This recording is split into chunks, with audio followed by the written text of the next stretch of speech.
দাঁড়াও,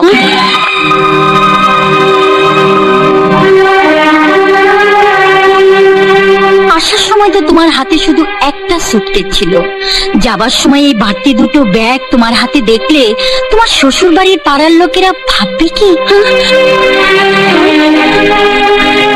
তারা বলবে জিনিস আনতে তুমি বোধহয় প্রায় বাপের বাড়ি যাও। তাই বলছিলাম কি, এই দুটো ব্যাগ থাক, পরে আমি খড়িকে দিয়ে পাঠিয়ে দেবো। পরের বার আসার আগে খবর পাঠিয়ে আমি গাড়ি পাঠিয়ে দেবো। আমার বাপের বাড়িতে আমি কিভাবে আসবো তা তোমাকে ভাবতে হবে না। বৌমা, বৌমা, এ কি অসভ্যতা! ওর ব্যাগ দুটো রেখে দিয়ে তুমি কি সুখ পেলে? ও কিছু পায়নি, তবে তুমি সুখ কিছুটা পাবে। সব তুমির ভাই পঞ্চম এ বাড়িতে ঘুরঘুর করায় কেন যে দামি দামি জিনিসগুলো খোয়া যেত, হারিয়ে যেত, পেতে না, তার উত্তর এই ব্যাগ দুটোই দেবে।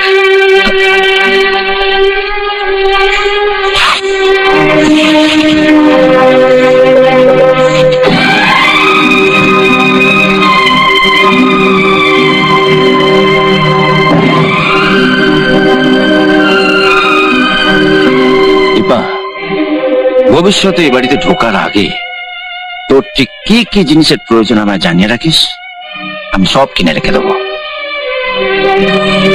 যাতে ভবিষ্যতে চুরি করে নয়, মাথা উঁচু করে বাড়ি থেকে বেরোতে পারিস।